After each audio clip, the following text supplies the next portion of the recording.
लाभ है उसके बारे में बताया।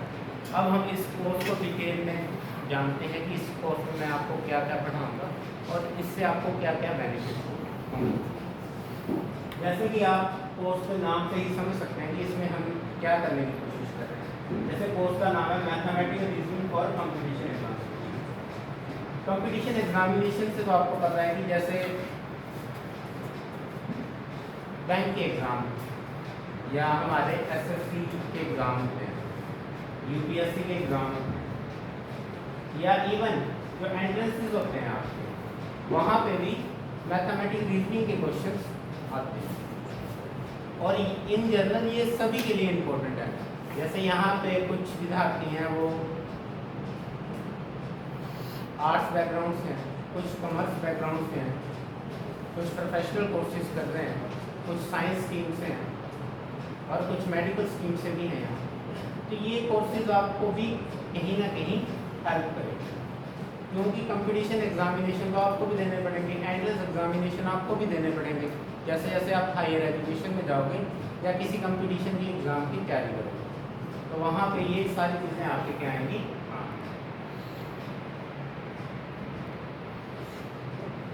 मैथमेटिक्स रीजनिंग, इसमें बेसिकली हम क्या कोशिश कर रहे हैं, हम कोशिश कर रहे हैं कि आपके एक क्रिटिकल थिंकिंग पैदा हो, मतलब कि आपकी सोचने की क्षमता बढ़े कि हम किसी प्रॉब्लम को किस तरीके से टैकल कर सकते हैं। किसी प्रॉब्लम को सॉल्व करने का एक ही तरीका नहीं है, उससे ज़्यादा भी तरीके हो, वो तभी आप सोच पाएंगे जब आपके अंदर क्रिटिकल थिंकिंग हो। उसके अलावा हम यहाँ पे समझेंगे कि हम नए नए कंसेप्ट कैसे अलग तरीके से समझे जा सकते। यही हमारा इस कोर्स को आपको पढ़ाने का उद्देश्य है।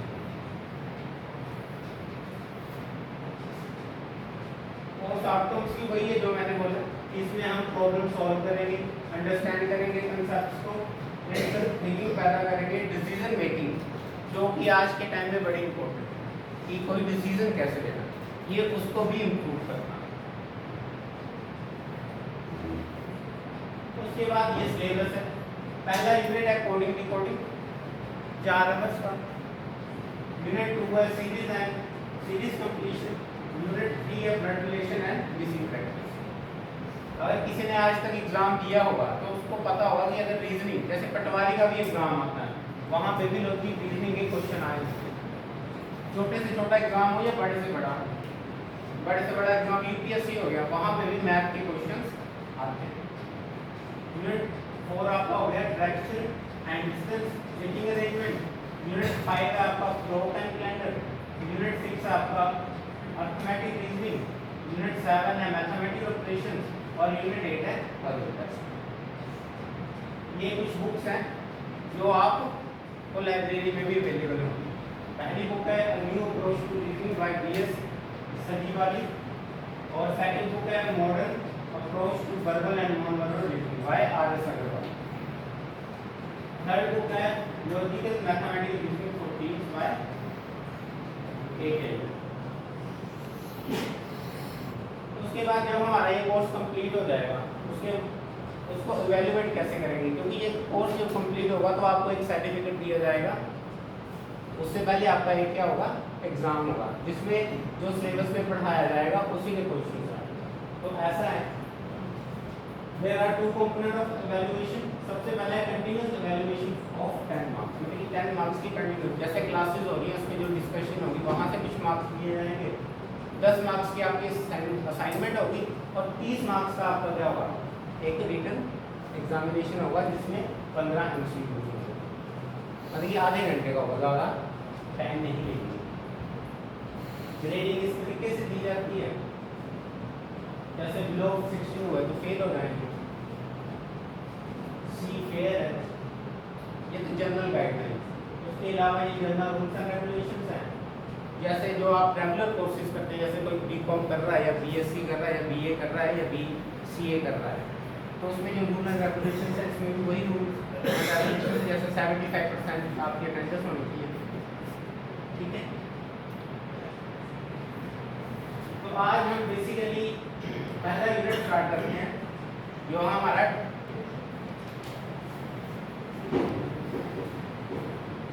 या कोडिंग क्या होती है, इसमें हम क्या करते हैं, वो वर्ड होता है हम उसको क्या करते हैं डिक्रिप्ट कर देते हैं, किसी अनदर फॉर्म में लिख देते हैं। फिर हमें उसके सोर्स को ढूंढना पड़ता है कि हमने क्या रूल लगाया है कि वो कोड उस कोड में कन्वर्ट हो जाए। ठीक है, मतलब कि बेसिकली हमने क्या करना है, किसी कोड को इंक्रिप्ट करना है या किसी कोड को डिक्रिप्ट करना है। तो coding is a process in which a word or a series of number are encrypted in a specific code or pattern designed based on a specific set of rules. On the other hand, decoding is a opposite process aimed to decrypt a particular code into its original form based on finding a common pattern of structure. इसमें भी various types होते हैं, जैसे हम letters को letters में convert करते हैं। जब हम क्वेश्चंस पढ़ेंगे तो हमें ज़्यादा क्लियर होगा कि लेटर टू लेटर कोडिंग क्या होती है, नंबर टू लेटर कोडिंग क्या होती है, सब्स्टिट्यूशनल कोडिंग क्या होती है। पर इनको पढ़ने से पहले या क्वेश्चंस पे जाने से पहले हमें बेसिक रूल्स पता होने चाहिए। अगर वो रूल्स हम जान लेंगे तो इन क्वेश्चंस को सॉल्व करना बड़ा आसान है। क्वेश्चन तो सभी सॉल्व कर लेंगे, पर इसमें मेन होता है कि आपको कम समय में ज़्यादा क्वेश्चन सॉल्व करने। अगर क्वेश्चन जब एग्जामिनेशन में आते हैं तो टाइम कम होता है, आपको पता ही है। इसलिए आपने वो स्किल इंप्रूव करनी है जिससे क्वेश्चन क्या हो, जल्दी से सॉल्व हो। तो इसको अंडरस्टैंड करने से पहले हम थोड़ा सा बेसिक कंसेप्ट पढ़ेंगे, और ये कंसेप्ट इसी चैप्टर में यूज नहीं होती है, जो नेक्स्ट चैप्टर्स भी आएंगे वहाँ पे भी वो चीज़ें क्या होंगी, यूज होंगी। तो आपने कोशिश करनी है कि आप इन सब चीज़ों को लिखें और थोड़ा याद करने की कोशिश करें या समझने की कोशिश करें। एक ही बात, इंग्लिश अल्फाबेट्स पढ़े हैं सबने? कितने होते हैं? 26 है ना।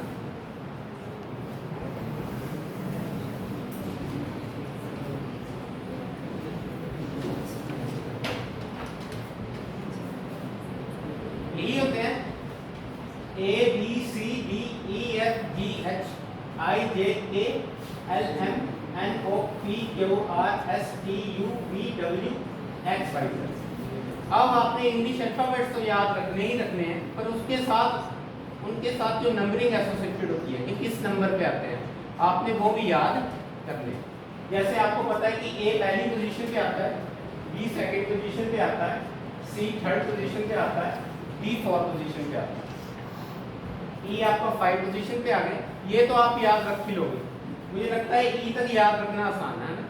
A पहला position, B second, C third, D चौथी पोजीशन और E 5। और जैसे ही आप F पे आओगे, देखो फिक्स 6, थोड़ा आप ऐसे भी याद कर सकते हो, फिक्स 6, थोड़ा याद रखने में आसानी रहती है। फिक्स F से फिक्स बनेगा, फिक्स 6, तो F की पोजीशन क्या होगी, 6।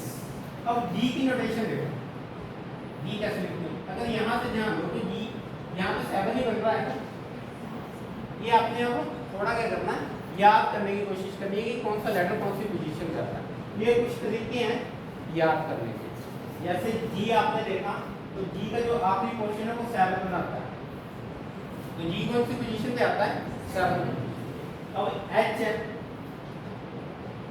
H देखो क्या ये 8 वाली पोजीशन नहीं दे रहा, अगर ऊपर और नीचे थोड़ा सा इसको क्या करते हैं, सर्कल सा बना दे, सेमी सर्कल सा बना दे, तो H कौन सी पोजीशन पे आता है, 8।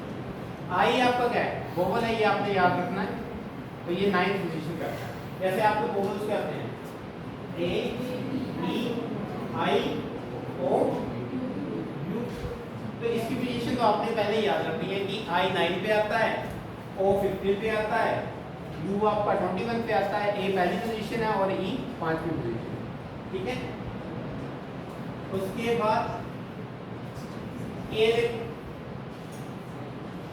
की 11th पोजीशन है, और ये ऐसे जो ट्रिंगल लग रहे हैं यहाँ से भी याद रख सकते हो आप कि ये क्या बनाता है, 11 बनाता है।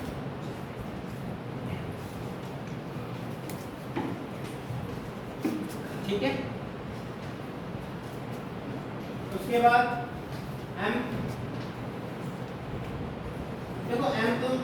डी ऐसा नहीं लग रहा? अगर इसको ऐसा कर दे, थोड़ा चेंज कर, तो m से 13 हो जाएगा। ऐसे ही आपका w है, देखो w क्या बना रहा है आपका, ये भी तो 3 ही बनाता है, तो 23 हो गया। तो ये पोजीशन आप याद रख सकते हो कि m जो होता है वो 13 पे होता है और w कौन सा होता है, 23 पोजीशन। ऐसे ही आपका t20, t भी याद रखना आसान, t से क्या बनता है 20, ठीक है। वैसे ही देखो p, देखो ये तो उल्टा 6 है, तो p कौन सी पोजीशन पे आता है, 6 पोजीशन पे। ऐसे ही n आपका 14 पोजीशन पे, l आपका 12। ये थोड़े याद रखने पड़ेंगे आपको, जैसे जिसको मेमोराइज करना आसान है मैं वो बता रहा हूँ। अब देखो ये v है और ये भी 2 बिंदुओं से चल रहा है ना v, तो यहाँ से इसका डबल हो गया, 11 का डबल 22, तो ये को इसकी पोजीशन क्या है 42। समझ आई चीज, लग रहा है बता सबको, ज़्यादा टफ नहीं। पर अगर आपने एक बार ये याद कर लिया तो आपको क्वेश्चन सॉल्व करने में ज़्यादा दिक्कत नहीं आएगी। ये थोड़ा आपको याद करना पड़ेगा, हमने भी याद किया था जब हम कंपटीशन एग्जाम की तैयारी करते थे। आपको ये बेनिफिट है कि हमें कोचिंग क्लासेस लेनी पड़ेगी, पैसे दे के पढ़ना पड़ेगा आपको, एडिशनल है तो फ्री का, पर आपको समय तो देना ही पड़ेगा ना, किसी भी नई चीज़ को सीखने के लिए समय तो देना। ऐसे देखो आर से भी आप 18 बना सकते हैं, क्योंकि ऊपर तो 8 लग ही रहा है, नीचे ऐसे करके, तो आर कौन सी पोजीशन पे आता है, z y x। ये याद रखना कोई टफ काम नहीं है कि z 26 पे आता है, y 25 पे और x 24 पे। तो इस तरीके से आपने नंबरिंग याद करनी। और एक आपने और चीज़ भी याद रखनी है, देखो मैंने उल्टा लिखा हुआ था a b c d e f g h i j k l m, और यहाँ से स्टार्ट किया, और आपको ये भी पता होना चाहिए कि इसके ऑपोजिट क्या आता है। m के ऑपोजिट n आता है, l के ऑपोजिट क्या आता है o। अगर उल्टा सीधा चले, अगर सीधा चले तो तेरी भी पोजीशन पे क्या आएगा m, और उल्टा चले तो तेरी भी पोजीशन पे क्या आएगा, इसलिए इसके ऑपोजिट ये होगा, ठीक है। कभी कभी क्वेश्चन इस तरीके से होते हैं जिसमें आपको ऑपोजिट पता होना चाहिए। एम एन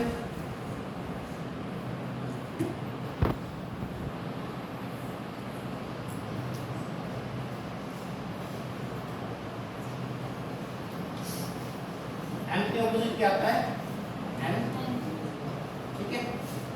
एक आपने लव याद रख लेना, ठीक है। एल के ऑपोजिट ओ आता है और बी के ऑपोजिट क्या आता है, ठीक है। और एक फन होता है एफ जी, ठीक है। एफ के ऑपोजिट क्या आता है यू, ठीक है। और एक बड़े फेमस क्रिकेटर हुआ करते थे केविन पीटरसन, इंग्लैंड के, आपने सुना है नाम उनका कभी, सुना है? तो वहां से केपी, केविन पीटरसन, उल्टे भी याद रखते हैं, एम के ऑपोजिट एन है तो एन के ऑपोजिट क्या है ना, ठीक है। हनी सिंह सुना है किसने, जैसे मेरा नाम हरजिंदर सिंह है तो मैंने तो एच याद रखा हुआ, आप हनी सिंह याद रखो, ठीक है।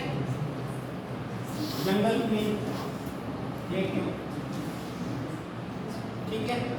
शुरू के तो याद रख ही सकते हैं कि ए के ऑपोजिट जेड आता है, बी के ऑपोजिट क्या आएगा वाई, सी के ऑपोजिट यू, डी डब्ल्यू, ठीक है। साइंस के स्टूडेंट है, उन्होंने इंफ्रारेड रेडिएशन पढ़ी होगी, आई आर, तो आई के ऑपोजिट क्या आता है, आई के ऑपोजिट क्या आता है, ठीक है। 1 2 3 4 5 6 7 8 9 10 11 12, एक बचा है, कौन सा बचा होगा, 13 होनी है ना टोटल, तभी 26 होंगे। देखो जरा क्या है इसका, जीटी, जीटी रोड या गेट भी बोल सकते हैं, है ना, गेट, 8 से भी याद रख सकते हैं या जीटी रोड। पंजाबी कौन कौन है यहाँ पे, है कोई नहीं? पर पंजाबी गाने तो सुनते हो, सुना है जीटी रोड, सुना है किसी गाने से? मतलब हमारे टाइम में। तो ये भी आप याद रख